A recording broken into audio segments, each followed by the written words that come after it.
الذین اتقوا، پھر وہاں سے ہم نجات دے دیں گے، بچا کر لے جائیں گے ان لوگوں کو جنہوں نے کہ تقوی کی روش اختیار کی تھی دنیا میں، وَنَذَرُ الظَّالِمِينَ فِيهَا جِثِيًّا، اور چھوڑ دیں گے ظالموں کو اسی میں پڑے ہوئے، وہ وہاں پر پڑے جائیں گے، گرتے جائیں گے، اور اہل ایمان اور اہل تقوی نکل جائیں گے۔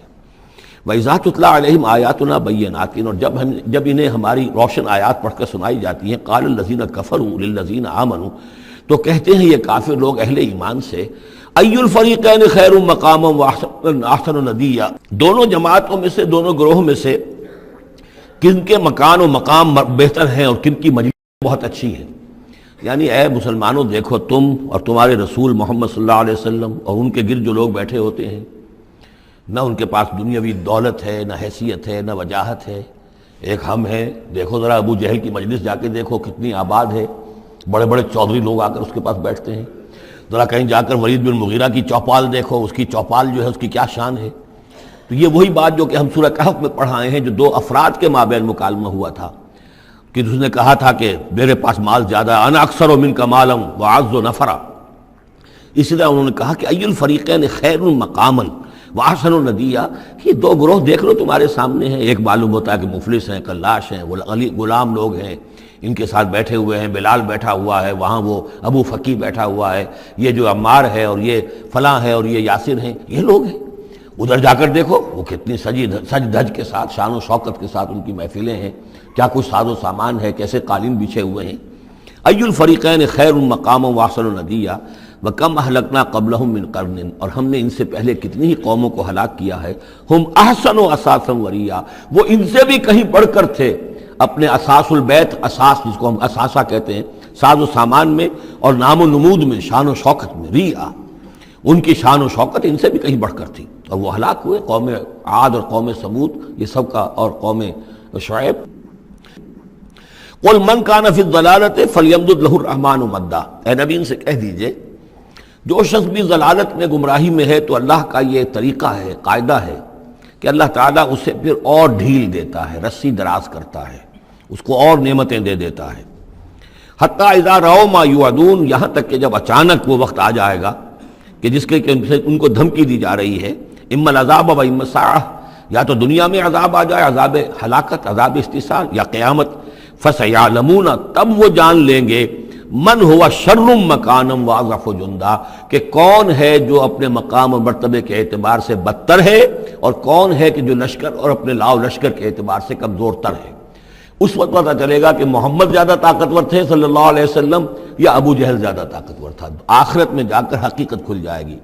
اس وقت تو یہ ایک سراب ہے، نظر آ رہا ہے، ایک ڈرامہ ہے، کھیل ہو رہا ہے، حقیقت جو ہوگی وہ منکشف ہو جائے گی اس دن۔ وَيَزِيدُ اللَّهُ الَّذِينَ اهْتَدَوْا هُدًى، اور اللہ تعالیٰ ان لوگوں کی ہدایت میں اضافہ کرتا ہے جو ہدایت کی راہ اختیار کرے۔ اللہ بڑھاتا ہے ان لوگوں کو ہدایت میں کہ جنہوں نے ہدایت اختیار کی۔ والباقیات الصالحات خیر عند ربک ثوابا وخیر مردا، اور یقیناً نیک باقی رہنے والے تو وہ نیک عمل ہے۔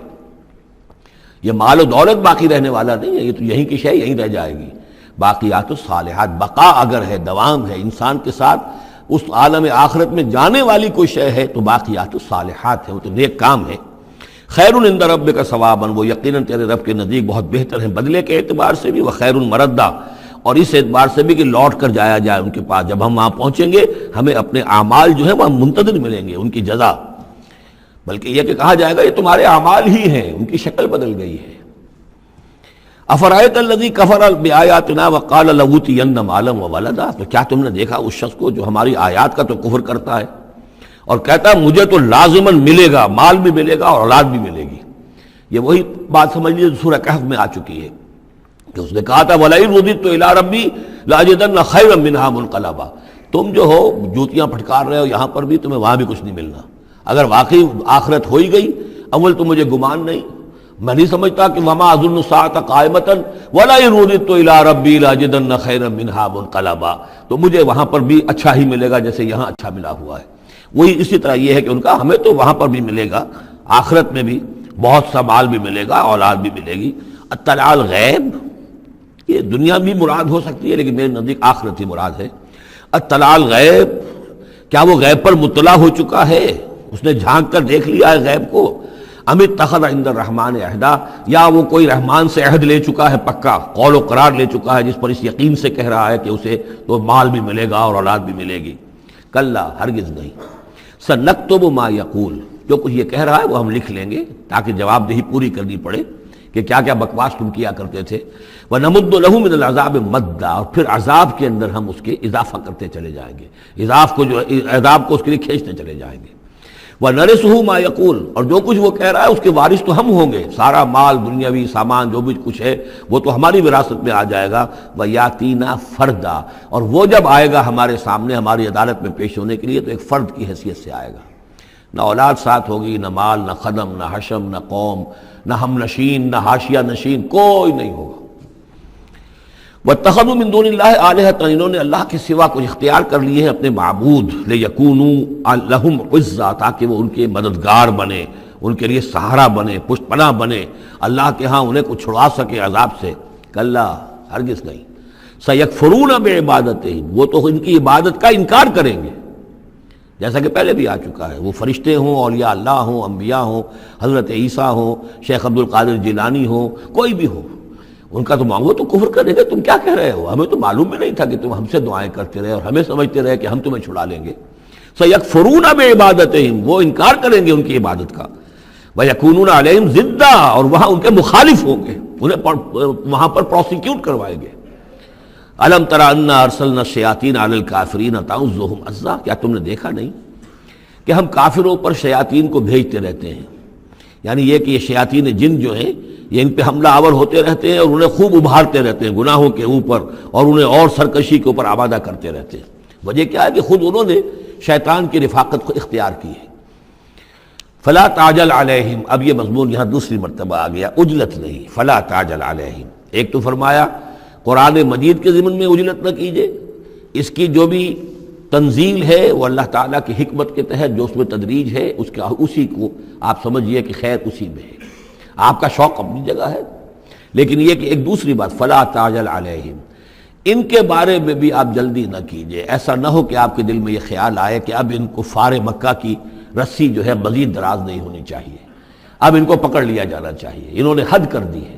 جس طریقے سے کہ حضور کو زج کیے ہوئے تھے وہ ہم دیکھتے چلے آ رہے ہیں سورہ انعام سے، لیکن اے نبی جلدی نہ کیجئے۔ فلا تعجل علیہم، ان کی مخالفت، علی یہاں پر آ رہا ہے، فلا تعجل علیہم انما نعد لہم عدا، ہم ان کی پوری گنتی کر رہے ہیں، ایک ایک عمل ان کا لکھا جا رہا ہے، ہر چیز کا ان کو جواب دہی کرنی ہوگی، ہر چیز کی ان کو سزا مل جائے گی، لیکن یہ کہ ہمارے ہر کام کے اندر جو بھی فطری تدریج ہے، اس کی جو توقیت ہے، اس کا جو نظام ہم نے بنا رکھا ہے وہ اسی کے مطابق ہوگا۔ یوم نحشر المتقین الی الرحمن وفدا، یاد کرو جس دن کی ہم جمع کریں گے اہل تقویٰ کو، وہ رحمان کی طرف آئیں گے مہمانوں کی صورت میں، جیسے مہمانوں کا استقبال ہوتا ہے، وفد آیا ہے۔ وَنَسُوقُ الْمُجْرِمِينَ إِلَىٰ جَهَنَّمَ وِرْدًا، اور جو مجرم ہیں انہیں ہم دھکیلیں گے، دھکے دیں گے، ہانک کر لے جائیں گے جہنم کی طرف، جیسے کہ کوئی پیاسے جانور جاتے ہیں گھاٹ کی طرف۔ لا يملكون الشفاعة الا من اتخذ عند الرحمن عہدا، کسی کے بھی کوئی شفاعت کام نہیں آئے گی سوائے اس کے کہ جس نے رحمان کے پاس اپنا ایک مقام حاصل کر لیا ہے، یعنی ایک شخص جو ہے بنیادی طور پر اللہ کے ساتھ اس نے اپنا عہد نبھایا ہو، اللہ کی بندگی کر رہا ہو، کوئی خطائیں ہو گئی ہیں، کوئی غلطیاں ہو گئی ہیں، جیسے کوئی پھسل جاتا ہے، کوئی کمزور بھی ہوتا ہے انسان، ایسے لوگوں کے لیے تو شفاعت مفید ہو سکتی ہے، لیکن جو سرے سے اس عہد کی خلاف ورزی کر رہے ہوں، جو بجائے مشرق کے ان کا رخی مغرب کی طرف ہو، بجائے کعبے کے ان کا رخی جو ہے کسی اور شے کی طرف ہو، تو ظاہر بات ہے کہ ان کے لیے شفاعت نہیں ہے۔ وَقَالُوا اتَّخَذَ الرَّحْمَنُ وَلَدًا، اور انہوں نے ایک اور عقیدہ گھڑ لیا ہے کہ رحمان نے اپنے لیے اولاد اختیار کی ہے۔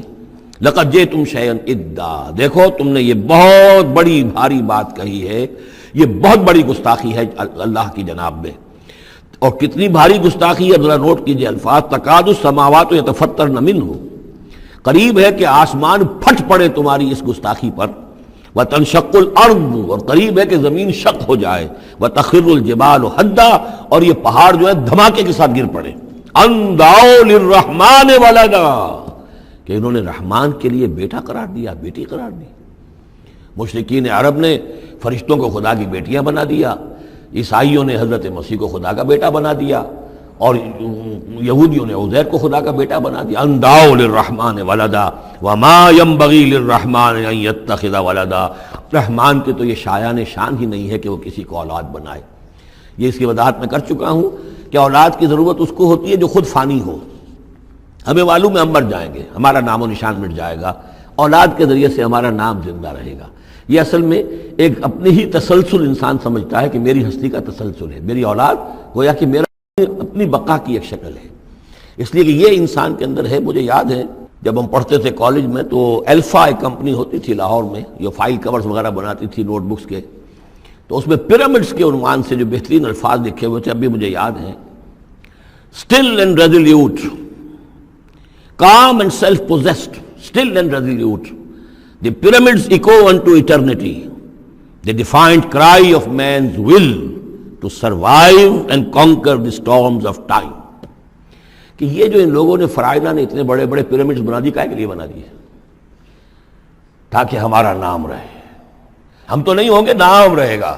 تو گویا کہ انسان کے اندر ایک خواہش ہے بقا کی، وہ اپنا دوام چاہتا ہے۔ یہ اسے پتا ہے کہ میری ذاتی طور پر تو میرا دوام ہے، تو میں کوئی عمارت بنا دوں، میرا نام جو ہے اس کے حوالے سے دنیا کے اندر رہے۔ اور یہی معاملہ اولاد کا ہے کہ اولاد سے انسان کو سب سے زیادہ جو اس کو خواہش ہوتی ہے وہ اپنا بقا، اپنا تسلسل۔ وہ سمجھتا ہے کہ میری اپنی کنٹینیوٹی ہے کہ جو میری اولاد کے ذریعے سے۔ ظاہر بات ہے کہ اللہ ہمیشہ خود باقی رہنے والا ہے، تو اس کے شایان شان ہی نہیں ہے کہ وہ کسی کو اپنی اولاد بنائے، اسے کوئی ضرورت ہی نہیں ہے۔ تو تمہارے لیے ہے معاملہ کہ تم فانی ہو، لہذا تمہیں ضرورت ہے کہ کوئی تمہارا نام لیوا باقی رہے۔ وما ينبغي للرحمن ان يتخذ ولدا ان كل من في السماوات والارض الا آتي الرحمن عبدا، نہیں ہے کوئی بھی آسمانوں اور زمین میں کوئی بھی مگر یہ کہ وہ حاضر ہوگا رحمان کی عدالت میں بندے کی حیثیت سے، کسے باشد، جبکہ ہمیں معلوم ہے کہ محمد رسول اللہ صلی اللہ علیہ وسلم بھی حاضر ہوں گے تو بندے کی حیثیت سے، عبدہ ورسول، عبد۔ اور حضور فرماتے ہیں کہ اس روز میدان حشر میں لواء الحمد بیدی، میرے ہاتھ میں ہوگا حمد کا جھنڈا، اور اس روز جو میں حمد کروں گا اللہ کی وہ آج نہیں کر سکتا۔ اللہ تعالیٰ کی حمد بیان کریں گے محمد رسول اللہ عدالت خداوندی میں کھڑے ہو کر۔ تو معلوم یہ ہوگا کہ جو بھی آئے گا بندہ بن کر آئے گا، وہ عیسیٰ ہو یا عیسیٰ ابن مریم انت قلت للناس اتخذونی وامی الہین من دون اللہ، یہ سوال کیا جائے گا کہ نہیں؟ تو فرمایا کہ ان کل من فی السماوات والارض، یقیناً کوئی نہیں ہے آسمانوں اور زمین میں، الا آتی الرحمن عبدا، مگر وہ رحمان کی خدمت میں آئے گا، حاضر ہوگا بندے کی حیثیت سے۔ لقد احصاہم، اس نے ان سب کی گنتی کی ہوئی ہے، ان کا پورا احاطہ کیا ہوا ہے، کوئی چھپ نہیں رہے گا، کہیں بچ کر نہیں رہ جائے گا۔ وعدہم عدا، اور ہم نے پوری گنتی رکھی ہوئی ہے۔ وکلہم آتی ہے یوم القیامت فردا، اور قیامت کے دن یہ سب کے سب آئیں گے تو ایک فرد کی حیثیت سے، انڈیویجول کیپیسٹی میں محاسبہ ہوگا۔ نہ ماں باپ ساتھ ہوں گے کوئی شفاعت کرنے کے لیے، کوئی گڑ گڑانے کے لیے، نہ اولاد ہوگی، نہ شوہر کے ساتھ جوری ہوگی، نہ جورو کے ساتھ شوہر ہوگا، کچھ نہیں۔ ہر ایک شخص نفسی نفسی، اپنی جان۔ وَكُلُّهُمْ آتی ہے یوم القیامت فردا، میری جو کتاب ہے سابقہ اور موجودہ مسلمان امتوں کا ماضی، حال اور مستقبل، اس میں ایک چیپٹر ہے قرآن کا قانون عذاب، کہ عذاب جو قوموں کے اوپر آتا ہے وہ دنیا میں آتا ہے، آخرت کا عذاب جو ہے وہ افراد کے لیے ہے۔ محاسبہ اجتماعی جو ہوتا ہے وہ اللہ کا دنیا میں ہوتا ہے، لیکن آخرت کا حساب وہ جو ہے محاسبہ انفرادی ہے۔ ان الذین آمنوا وعملوا الصالحات سیجعل لهم الرحمن ودا، یقیناً جو لوگ ایمان لائے اور جنہوں نے نیک عمل کیا، ان قریب رحمان ان کے لیے محبت پیدا کر دے گا، یعنی لوگوں کے دلوں میں محبت ڈال دے گا۔ یہی ابو بکر ہوں گے جن کا نام کس تعظیم سے لوگ لیا کریں گے، کس محبت سے لیا کریں گے۔ یہی بلال ہوں گے جن کی جو تعظیم ہوگی، جن کی کتنی محبت کی جائے گی۔ ابھی ذرا وقت ہے، کٹھن ہے۔ سیجعل لهم الرحمن ودا، حدیث میں بھی آتا ہے کہ اللہ تعالیٰ جو ہے اپنے کسی بندے سے محبت کرتا ہے تو پہلے فرشتوں کو، جبرائیل سے کہا جاتا ہے کہ میں اپنے اس بندے سے محبت کرتا ہوں، اعلان کر دو۔ وہ فرشتوں میں اعلان کرتے ہیں، ان کے دل میں اس کی محبت ڈال دی جاتی ہے، پھر وہ عام دنیا میں اور لوگوں کے اندر اس کی ایک محبت ڈال دی جاتی ہے۔ فَإِنَّمَا يَسَّرْنَاهُ بِلِسَانِكَ، یہ آیت بڑی اہم ہے۔ تو ہم نے اس قرآن کو یسرنا ہو، اس کو قرآن کو آسان کر دیا ہے، بلسان کا، آپ کی زبان پر یا آپ کی زبان کے ساتھ، یعنی عربی زبان میں۔ یہ بہت آسان ہے، بہت ہی ستھری زبان ہے، سادہ زبان ہے، جس کو ہم کہتے ہیں کہ سہل ممتنع، اس کے اندر ثقالت نہیں ہے، بوجھل پن کا نہیں ہے، بہت بھاری بھرکم الفاظ کہیں کہیں شاذ آئے ہیں، ورنہ عام طور پر قرآن مجید جو بڑی سلیس زبان میں ہے۔ انما یسرناہ بلسانک لتبشر بہ المتقین، تاکہ آپ بشارت دیں اس کے ذریعے سے متقیوں کو، وتنذر بہ قوما لدا، اور اس کے ذریعے سے انذار فرمائے۔ یعنی آپ کی دعوت کا مرکز و محور اور آپ کا آلہ جو ہے، آلہ دعوت، آلہ انقلاب، وہ قرآن مجید ہے۔ انذار کیجئے قرآن کے ذریعے، تبشیر کیجئے قرآن کے ذریعے، تذکیر کیجئے قرآن کے ذریعے، فذکر بالقرآن من یخاف وعید، تذکیر ہو، واعظ ہو قرآن کے ذریعے۔ یا ایھا الناس قد جاءتکم موعظۃ من ربکم، اس سے بڑا واعظ اور کوئی نہیں۔ تزکیہ نفس و قرآن کے ذریعے سے، شفاء لما فی الصدور یہ ہے، سورہ یونس میں بھی آ چکا، سورہ بنی اسرائیل میں بھی آ چکا، وَنُنَزِّلُ مِنَ الْقُرْآنِ مَا هُوَ شِفَاءٌ وَرَحْمَةٌ لِّلْمُؤْمِنِينَ۔ تو قرآن مجید ہی در حقیقت دعوت اور تربیت کا اور تعلیم کا گویا کہ اس کا محور ہے، مرکز و محور۔ فَإِنَّمَا يَسَّرْنَاهُ بِلِسَانِكَ لِتُبَشِّرَ بِهِ الْمُتَّقِينَ وَتُنذِرَ بِهِ قَوْمًا لُدًّا وَكَمْ أَهْلَكْنَا قَبْلَهُم مِّن قَرْنٍ، اور ان سے پہلے ہم نے کتنی ہی قوموں کو ہلاک کیا۔ هَلْ تُحِسُّ مِنْهُم مِّنْ أَحَدٍ، ان میں سے کسی کی کوئی آہٹ تمہیں نظر آتی ہے؟ کہیں کوئی باقی ہے نام و نشان؟ کہیں عاد کا کوئی نام و نشان باقی ہے؟ اور تسمع لہم رکزا، یا کہیں ان کی کوئی بھنک تمہارے کان میں آتی ہے؟ معلومات نسیم منسیہ، ختم ہو گئے۔